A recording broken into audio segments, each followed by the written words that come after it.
Good evening, everyone. It's an honor and a pleasure to be with you all this evening, and I get the pleasure and the honor of sharing with you the meaning of Christmas.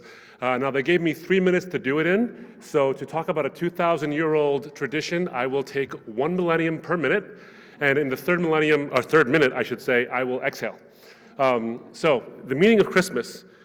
Really, it doesn't come down to just giving gifts to each other and decorating trees. It really comes down to understanding what the whole Advent was all about. The reason we anticipate and celebrate the Advent, or the arrival of Jesus, is because it is, in the Christian tradition, the arrival of God into human history, into a time of strife and conflict and sorrow, where God comes in and reconciles people to himself and then therefore to each other. The incarnation of God in Christ is all about setting aside majesty for humility. Why would God do such a thing?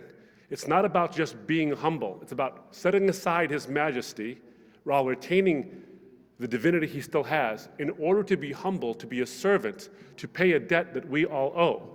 The Bible teaches us that each one of us is made in God's image, but we have gone far from that image through our own misdeeds. In order to reconcile us, in order to mend the relationship once again, a debt has to be paid.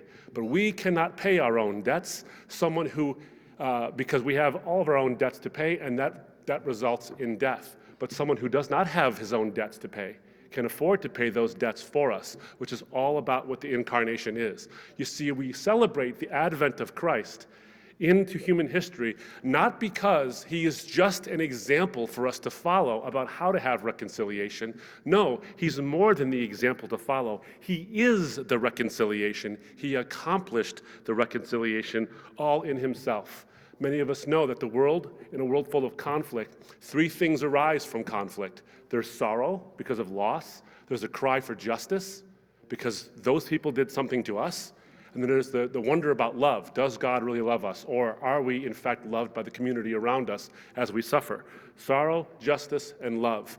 And all 3 of those things find their fulfillment in the cross of Christ, where it was Christ himself, the incarnation, who felt the sorrow we're supposed to feel on the cross to satisfy the divine justice that God has as a wrath towards sin, so that we can experience God's unmitigated love. All the facets of conflict are found resolved in Jesus: sorrow, justice, and love. And so we have that vertical reconciliation now with God, so that we can have horizontal reconciliation amongst ourselves, because we no longer see ourselves as enemies to be vanquished or foes in a battle. We see ourselves as sinners who have been saved by the one who loves the entire world. Why talk about an Eastery kind of message at a Christmas time? Why talk about these images of Easter where Jesus dies and rises from the dead? And it's simply because of this. Christmas is what makes Easter possible, and Easter is what makes Christmas meaningful. We don't just celebrate the birth of a baby boy. We celebrate the birth of the one who, Ephesians 2, chapter 14 says, he is the one, not who gives us a way towards peace, but he is the one who is our peace. Thank you so much.